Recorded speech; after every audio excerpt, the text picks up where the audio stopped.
It's Healing of the Heart podcast, and it's 8 p.m., and we're going to get started. And we always start with a little bit of music.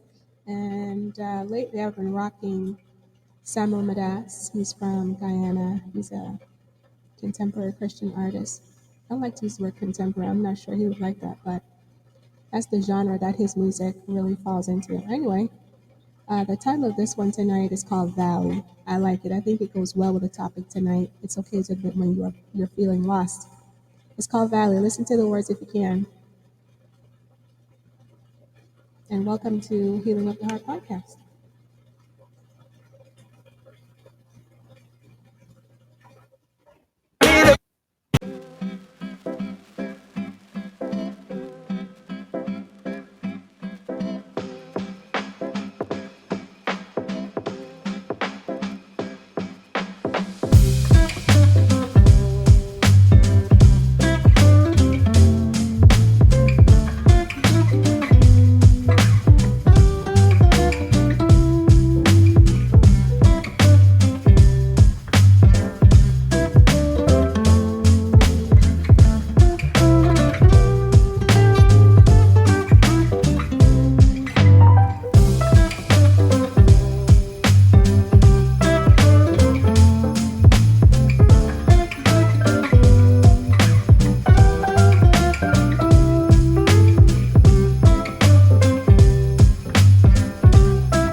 Which is always typically what I do.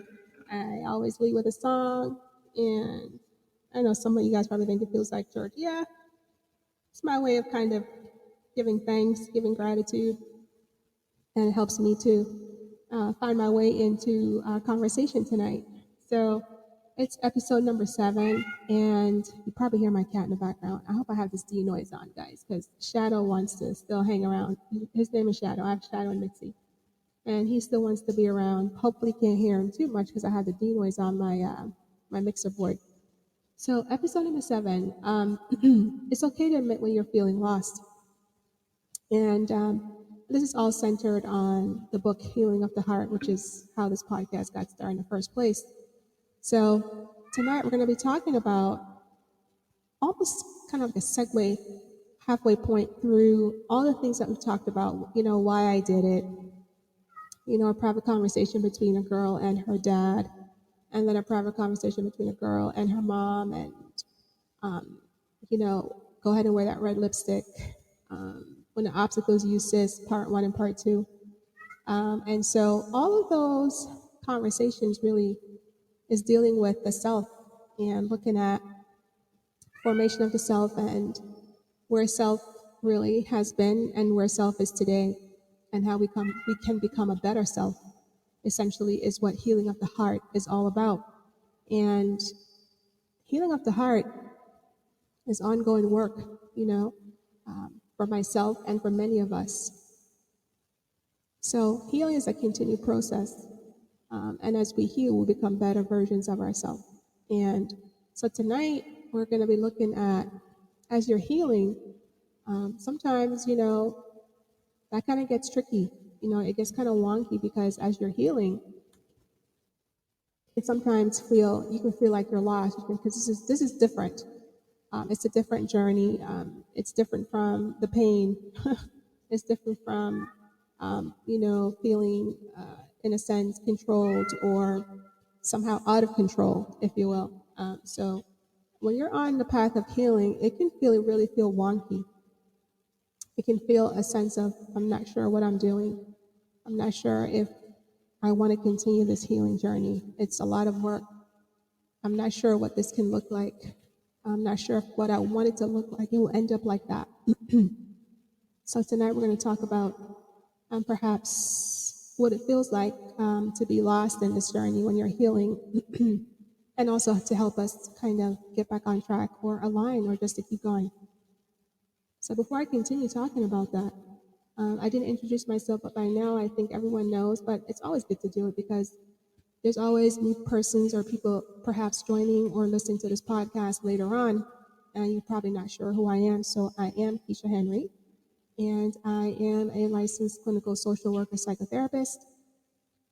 I am a wife, I am a mom, and I get to do a lot of different things in those roles, and which brings me to say that I am an author of Healing of the Heart. And again, this book is dropping finally. So I need to give you updates on that later on. But that's dropping finally at the end of this month, which is coming up in a few days. It's just going to be in time for Thanksgiving and for the Christmas holiday. And so I'll give you updates on that. But let me just finish my introduction because, I can really just get going. So that's who I am. And these episodes and these conversations have been very enriching for me. And from what I'm hearing, getting feedback on the podcast, it seems like it's been enriching and helping to others. And honestly, that's my heart's desire, is that this podcast will reach, in my mind, I would say, Lord, let this podcast reach millions of women and girls all around the world. And so I know it won't reach everyone, obviously, but I pray that it will reach persons who are of similar mind and heart and who endeavor and who have a deep desire to live a more fulfilled and meaningful life. And so this is what this podcast is about, and this is what Healing of the Heart book is all about. So I hope that you'll continue to join me on these podcast sessions or episodes, which is a good time to say that they're held every 2 weeks from 8 p.m. to 9 p.m., right about that time. And it's, again, centered on the book Healing of the Heart. And I talk about, various topics as it relates to the poems and the prose from the book. And I do go outside the box a lot, actually, to make sure that I'm reaching as many persons as I can that, need this kind of support. So that's my introduction. So what can I tell you here about how we're going to continue tonight? Well, number one, I always like to go back and say what this podcast is not. I always do that first. So what this podcast is not, it's not about blaming, obviously. It's not about pointing fingers. It's not about holding people hostage because perhaps they have held you hostage. Because if you realize that doesn't get you anywhere, it just keeps you going in a very vicious cycle that does not heal, does not lend itself to healing. So it's not about, pointing fingers, blaming, judging, and definitely not judging yourself. That's the most important, I have to tell you. The most important part is not judge yourself, but to be able to hold space, very delicately for yourself so you can continue to heal. So that's what this podcast is not. So what it is, I just told you, it's holding space for yourself in a very delicate way, not judging, but being curious about, what can I do for myself here? How can I move forward? What are some questions I have for myself, perhaps that I've wanted to ask myself or others so I can heal? And again, Healing of the Heart spends a lot of time being curious, and as a result, this podcast. So basically, this podcast, is having conversations, curious conversations, so that we can continue to move forward. You can move forward, and I can move forward. So it's about love. then. Instead of being judgmental to yourself, it's about showing yourself compassion and showing yourself love, and by asking questions rather than pointing fingers. See, those are two different perspectives. Instead of pointing a finger, ask a question. And so that's what this podcast is. This podcast is really about hope. And again, holding space, taking a deeper look at the self. Once you're able to do that, then we're hoping that we can continue to do that through our lifetime. Because if you remember, I said earlier, that healing is a continued journey. It's not something that happens overnight. And I don't think we want it to be that way, because then there's nothing to do. And obviously that's not where we want to go, and that's not life. So that's my introduction. That's who I am. And this is what we're going to talk about tonight. So I've already cleared the way for what this podcast is not and what this podcast is. And I'm echoing. Let me take that off. Okay. And so we're going to pause here. We're going to play a little bit more, some more music. And we're going to play something different. This is something I've played before. It's by Maverick City. Fear is not my future. I like this song a lot too. Hey, as believers, we're just called to live a mediocre life, right? Work a 9 to 5.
Breakthrough. I love that song.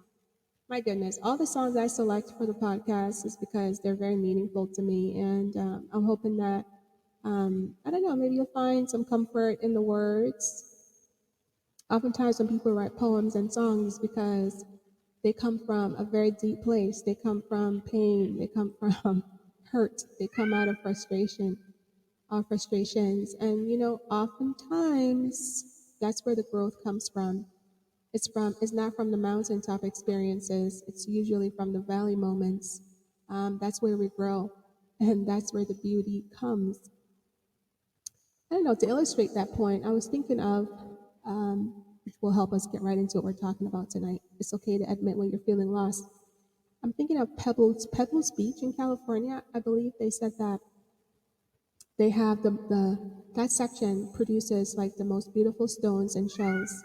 And it is said the reason for that is because of the ebb and flow of the water on the rocks. It's so hard, it's so harsh. And as a result of the ebb and flow, the back and forth, it beats them so harshly. And they provide, as a result of that beating back and forth, it causes the rocks and the stones and the shells to come out so beautiful, with different shapes and different sizes, and it's just a beautiful outcome. So I often think of that in terms of when I look at other person's work, looking at their stories and looking at the formation of the self for them, quote unquote self, which has been the center theme. What we're talking about is the self, you, me. And so when I think about just in nature, looking at Pebbles Beach in California, which I've never been there. I hope to go there one day. But taking a look at how nature speaks to us in moments like that and in other ways, like the valley. Take a look at how the valley's formed. I mean, I literally looked at that one day and I looked at how the valley was formed, how waterfalls are formed. It's all by the orchestration of nature and how these turbulent processes really helps to shape beautiful outcomes. And so it is for our lives that we've gone through a process and we're still being processed, a lot of us, including myself, and the beautiful outcome and outcomes that will be as the result of that if we continue. So what I want to talk about here is just a couple of reminders though. If you've been listening to the podcast, we've been talking about, the self and how that gets formed. We're not going to get into that tonight. You can listen to previous podcasts to, get an understanding or to get, more, understanding and fully immerse yourself into that. But one of the things I want to bring out from our prior talks though is I want to reinforce talking about, the formation of the self and how not only is the self developed by interactions between other persons or quote unquote subjects, that's internalized. How we take it in and how we process that, how we think about it, how we feel about it, and how we act upon that. That all goes into the self, right?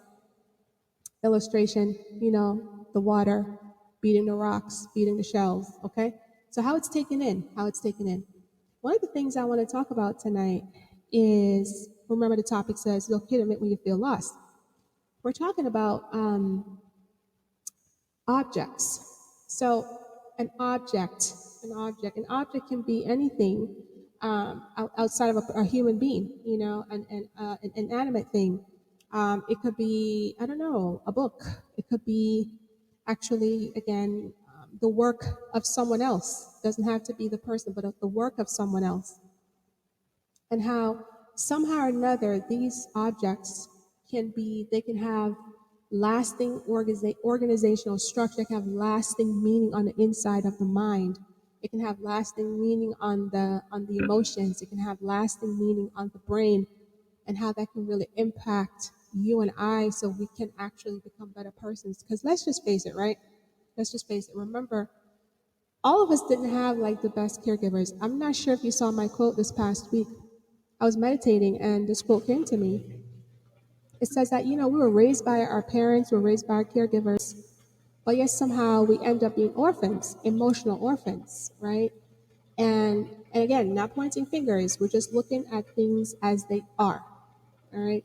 So we become emotional orphans. And then at the end of that, I wrote, but were they? Were they also emotional orphans? Because, I mean, face it, where do they get that stuff from? How do we get it, right? So they also internalized subjects, other subjects that that they had in their lives. They also internalized inanimate objects, who knows what books they read or other person's work that they perhaps were, immersed in. I don't know, but the point is they got something from somewhere, and it wasn't always good.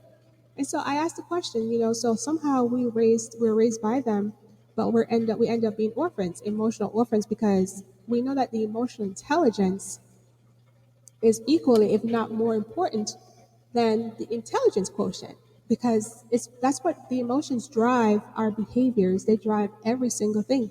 So if we are having deficits in our emotional intelligence, then we're going to have some serious problems.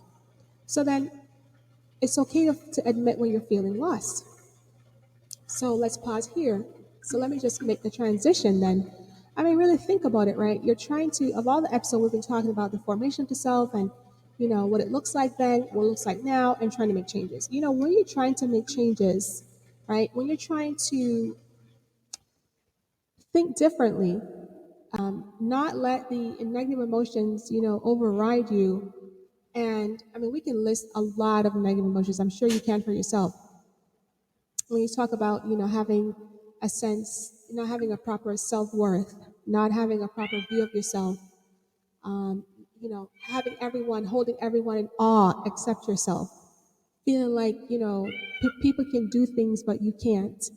Uh, Feeling like, people like to use the word self-sabotage, not seeing things through, procrastinating. Why? Because fear is in there. There's a lot of insecurities in there, and on and on and on and on. And so, if you think about that, when you're trying to do the opposite of those things, right?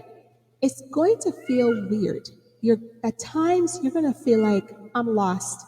When you're trying to develop your own voice and you finally said, "Hey, this is what I want to do." And then you find that this voice, nobody knows that voice. No one knows the voice that says, "No, I'm not doing that." No one knows the voice that says, "This is what I really desire to do. I don't really want to be a nurse. I want to be a teacher, or I want to be an artist."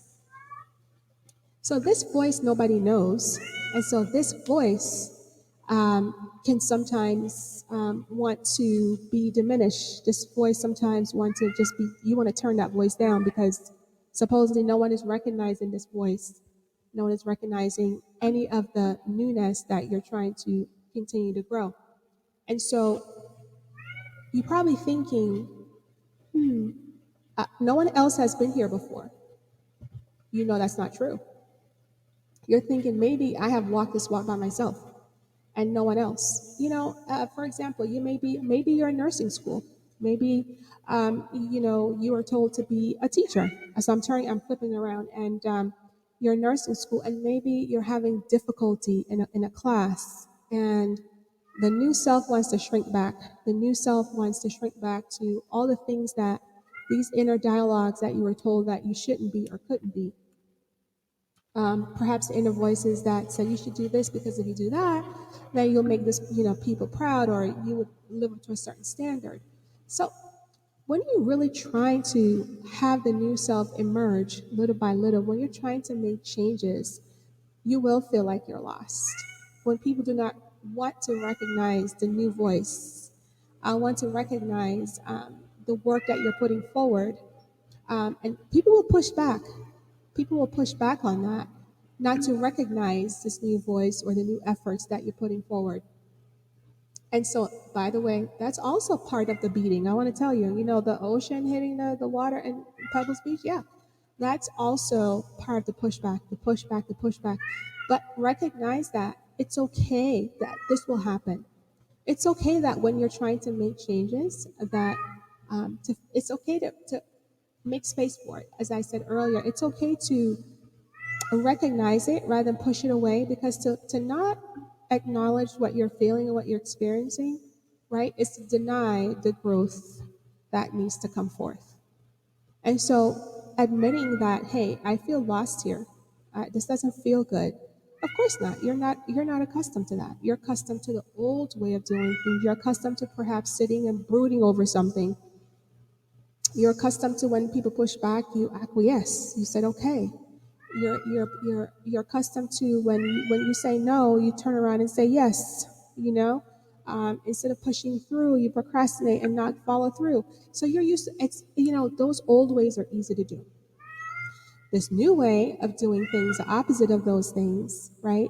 When you're feeling lost, one, and then there are people not recognizing your voice, or the supports that you thought you had or want to have, they're not really understanding your voice, that also can feel lonely as well. So what do you do? What do you do? So you're not at a crossroad, right? Do you continue through this growth, or do you shrink back? I'm going to pause here. I'm going to play some more music. When we get back, we're going to take a look at a woman. I won't tell you who she is. I love her work. And, growing up, again, we have different subjects, you know, persons in our lives that perhaps we've taken them in and they weren't that great, and that's okay. But I believe that there are other people in your life that you also took them in, but because they perhaps weren't a lot of those people, or perhaps because a lot of those interactions were not many, they're far and few in between.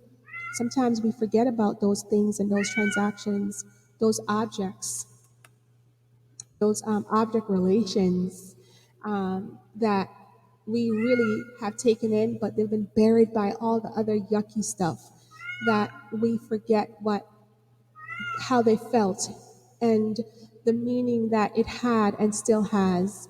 And I want to take a look at a woman tonight who, when I was growing up, and I've talked about her in a couple of my Monday Powertive videos, but I've taken in her work. Her work has become an object to me. It has lasting organizational structure for me.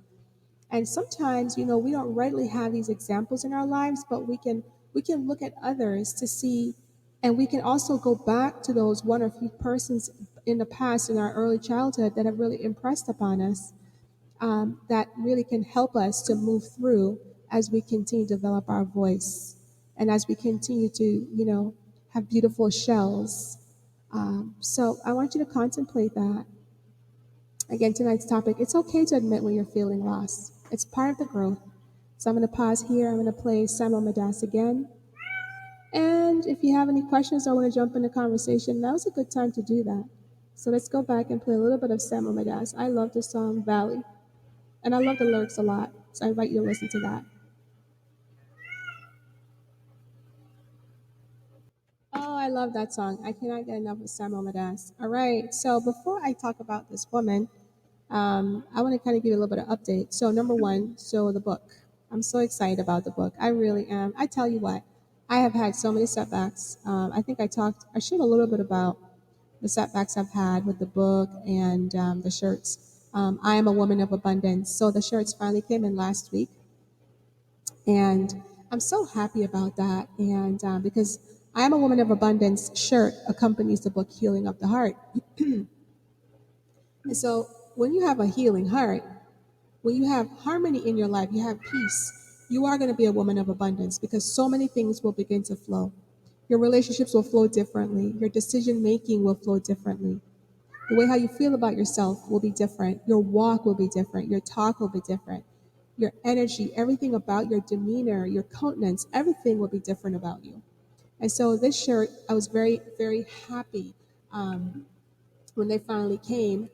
It came just in time for our almost final women's group, the Self Improvement Women's Empowerment Group that we have at New Beginning Healing Institute. And so this past Thursday was the number seventh week. Next week will be our final week, and the ladies in the group, they're going to get their own "I Am a Woman of Abundance" T-shirt, and they're going to be in a drawing for one of the Healing of the Heart copies of the book.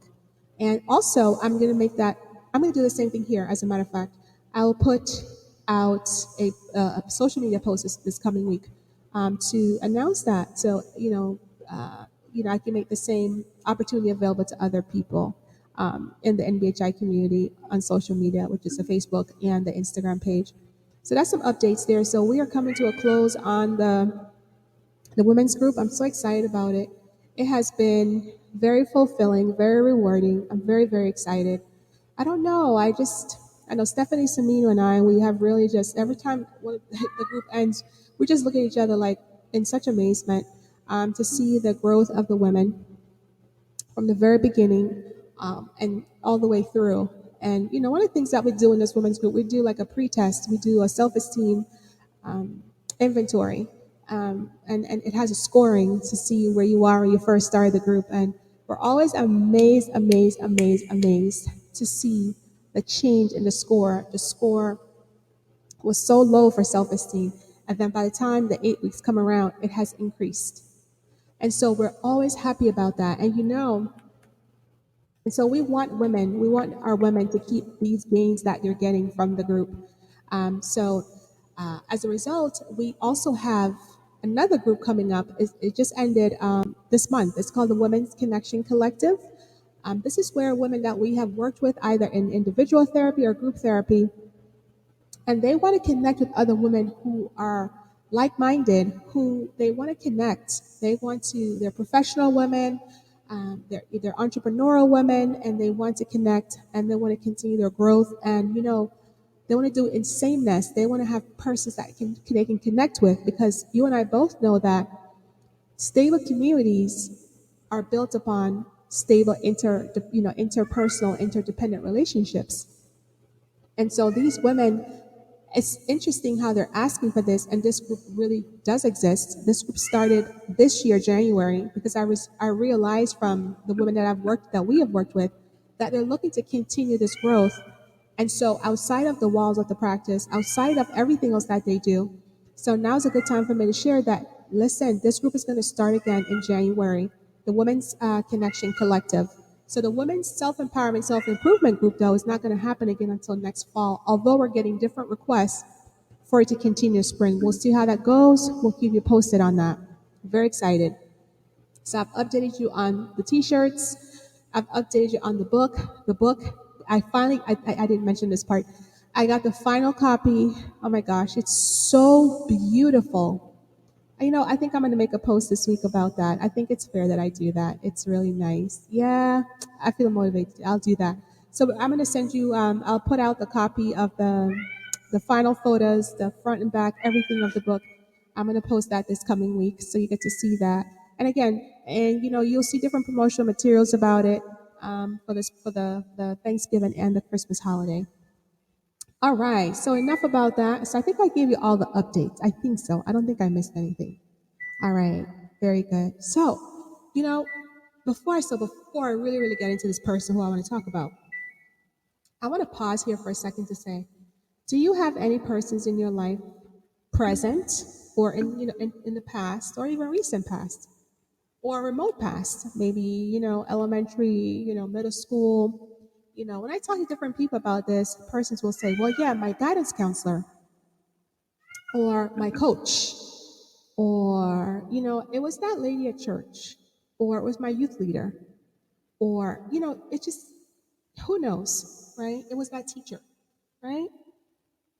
So I don't know. That person that took the extra 5 minutes to talk to you, that person who said, you know what, you got in trouble, but they didn't like lord it over you. They were just like, they understood perhaps maybe there's a different reason for why you did what you did, and they saw the goodness in you regardless of that situation. For me, being a teen mom, it was yucky. But there are people that saw goodness in me. One of those persons was Nancy Ferdon. Nancy Ferdon, she's deceased now, but she was the guidance counselor at Palm Beach Lakes High School. And I remember her. She never made me feel small.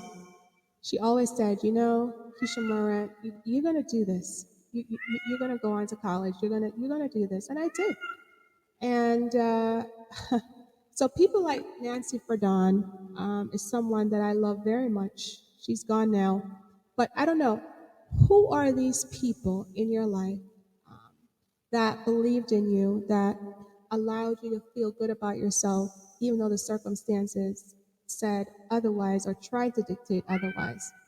So remember I talked about these object relationships and object relations. Why? Because these are subjects, but then there are other persons that perhaps you've never met. You and I have never met. And somehow or another, their struggles are either similar or different, but somehow their story really, touches the soul. And you're able to take it in, you're able to internalize that. And as a result, it's able to produce a beautiful show. So this person I want to bring to your attention tonight, her name is, her name is Mary Bethune. I like her a lot. So Mary, I think most persons know this name. If you heard about Mary Bethune Cookman College, you know that she is a well-known African American.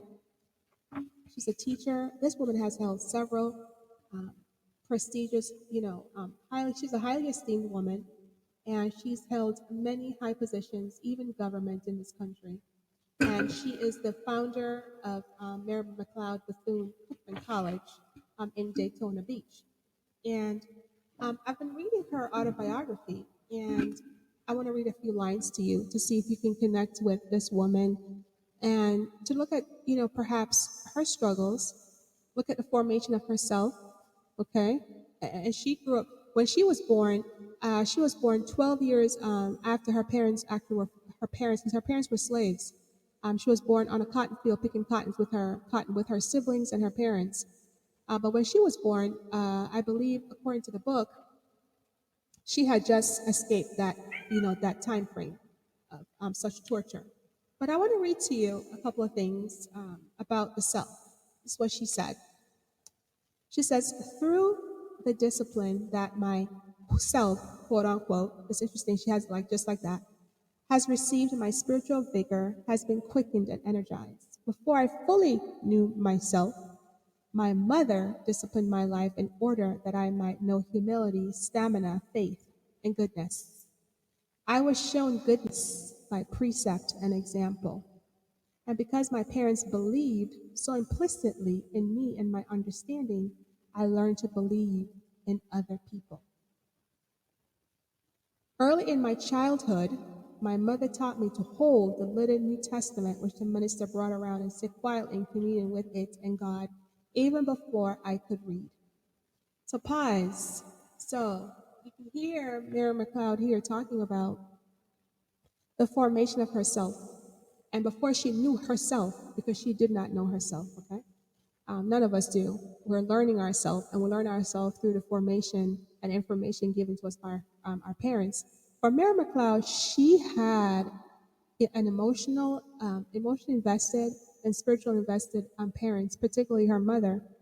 And she said before she knew herself that she was taught, to have a life that's disciplined with humility, stamina, faith, and goodness.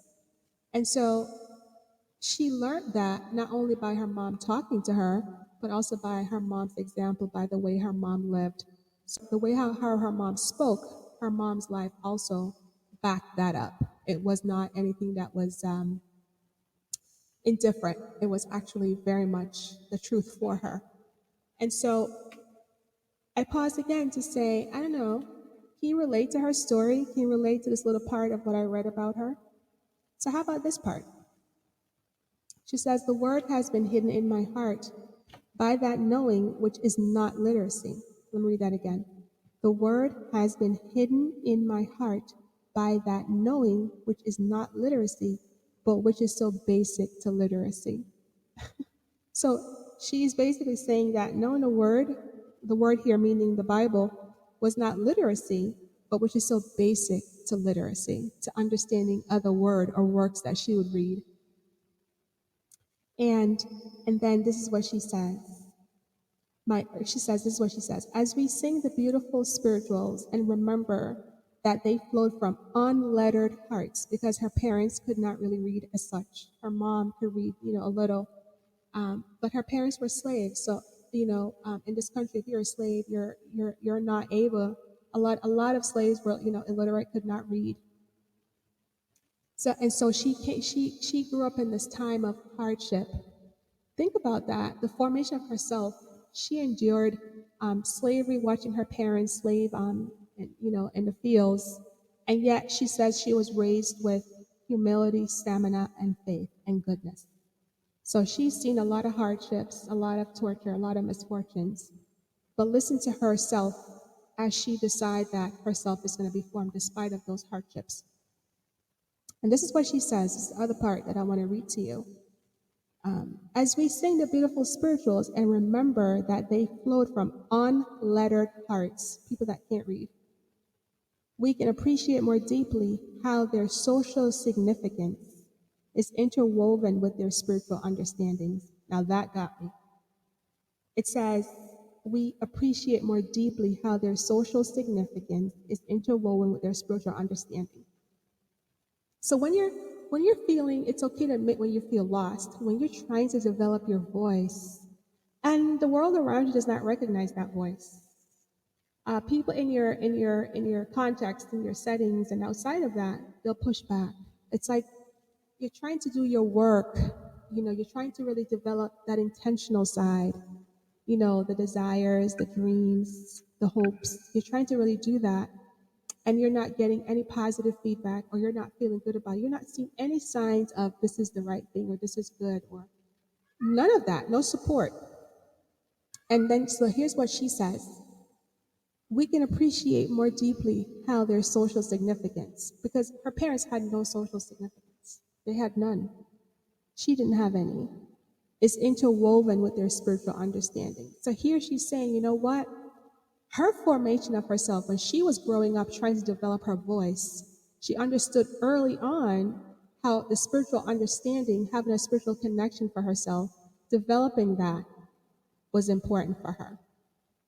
So I don't know how you can internalize this objective outcome or product from Mary Bethune, but taking a look at her experiences from slavery, having such a hardship into life and hard orientation to life, and how she managed through it. So I'm not sure what it is that you can develop, maybe in your spiritual life, or perhaps the object of someone else's life or work to help you to continue to develop your voice, because truth be told, sometimes that's what's necessary to do. I want to read you something else that she said. So now she continues to talk about, as she got older, how she really started to focus more on her spiritual life and how that helped her to harness her intentional life. Remember, the intentional life now is the dreams, the hopes, the conquests, the beliefs, okay, the things that she really believed is for her, that was placed in her heart to do. This is what she says. I believe today that the spiritual growth comes with meditation and communion. When alone, I sit with God. Through the years, my meditative moments have grown into habitual continuation. Let me read that again. It says, I believe today that spiritual growth comes with meditation and communion. When alone, I always mess that part up. When alone, I sit with God.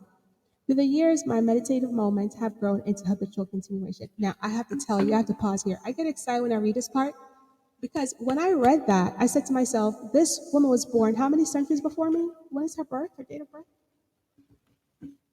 She was born many centuries before me. And this, she died May 18, 1955. I have to find her date of birth. I have it written here. So this woman who was born like a century before me is talking about the formation of herself, born to parents of slaves, they're slaves, and her hardship into life, but she also had dreams. She still had dreams. She had hopes. She had conquests. And she harnessed her spiritual belief, because that's what her parents had. That's what they had. That's what they passed on to her. So you see clearly here that the formation of the self is what is passed on to us. And if it works for you, obviously she kept it because it worked for her. If it doesn't work, then don't keep it. Let me just, kind of caution there. But it worked for her. And because it worked for her is why I'm sharing it. If it didn't work for her, I wouldn't have shared it. And when I read this part, I said to myself, oh my goodness. So she's taken this object relationship from her parents, she internalized it, and she's using it to harness the growth that she wants for herself, the dreams that she wants, the beliefs. So now let's talk about what she believed. I'm going to skip to that now.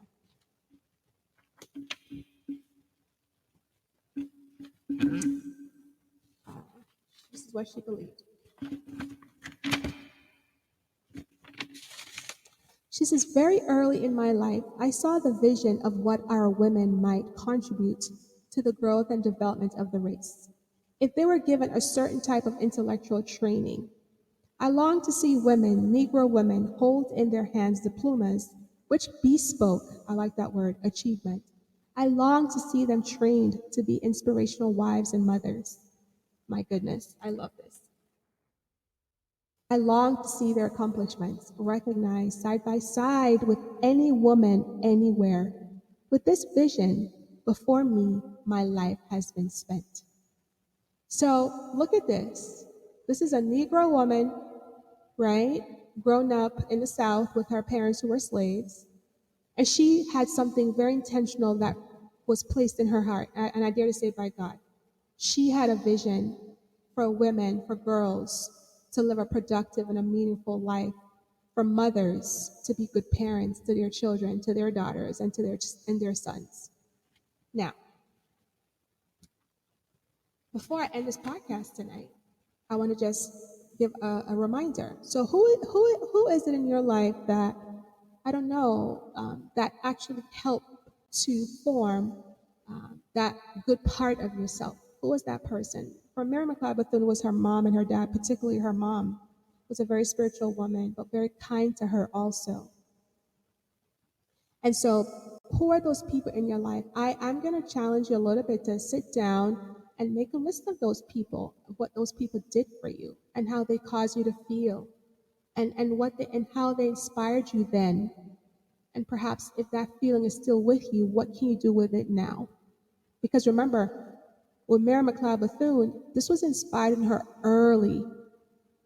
And then it really, from there, inspired a dream inside her heart, a vision. And before I close, look at what the vision took her to do. She started a school. So now this college, Mary Bethune Cookman's College, but look at where it started. This is what she did. She wrote a letter to Booker T. Washington. This was in 1902. And it states, Palatka, Florida, November 3rd, 1902. She says, Honored Sir, I hope a note of this kind may not greatly surprise you, as a man in your sphere must expect such. I am engaged in a mission work in this town, and I greatly desire your interest in it. It is an interdenominational work, therefore it has no support. She was to the point, look, it's for church, okay? So we don't really have any support, okay? Period. It is a work that is most sadly needed to be done, and it takes great sacrifices to get it in shape. I have rented a room, so check out her faith and check out her determination based on the beliefs, the hopes, and the dreams and the desires that she has. She says, I've rented a room where I gather the poor and neglected children who are able to pay a little tuition. Wait, no, I missed the part. I'm sorry. I've rented a room where I gather the poor and neglected children and teach them daily. Aside from this, I do general city mission work, the jail work included. I think she's a social worker, if you ask me. I have no support whatever, save some money, few of the children who are able to pay a little tuition. Now, I would like to ask you, would you recommend this humble work to some friend, asking their assistance? Would you yourself make a donation toward helping us secure an organ for the mission room? Do you know any friend who would even send a few articles of clothing to be used for the poor? God has wonderfully blessed you and used you, and I know He'll be pleased to have you lend your influence towards the sustenance of this work. I trust you may consider well before answering. Very respectfully, Mary Bethune. Oh my goodness, doesn't that move you? It moves me. So tonight we talk about it's okay to admit when you're feeling lost. It's okay. This woman here, she was feeling lost. She wasn't sure how the school was going to come about, but she knew what was placed in her heart. And her heart came out of this self. And this self, in this self, she decided that I'm going to follow my dreams and my heart and my beliefs and my conquest. I'm going to do this. And through the better formation of herself, obviously, right? And her mom imparting that to her, she's able to see this through. So I don't know if you're feeling lost because you're developing this new voice, this new path, and perhaps your formation of self wasn't that great. But guess what? There has to be someone in there that had an influence, that had something to do with the better part of what happened in the formation of the self. So I invite you to make a list of those people. I don't know, perhaps recall the story, recall, what you were doing, I don't know, and how that caused you to feel. And as a result, what it caused you to do differently and better. And to see if that feeling is still with you and how you can harness that and how you can develop that. And so you can continue to pursue that better self. So you can continue to pursue the dreams, the hopes, the conquest, the beliefs. So I don't know how you feel about that tonight, but I welcome you to do that because I am going to continue to do the same. Thank you for listening to the podcast tonight. This is podcast number 7. It's okay to admit when you're feeling lost. And before we go, we're going to play one more time Samuel Madas, The Valley.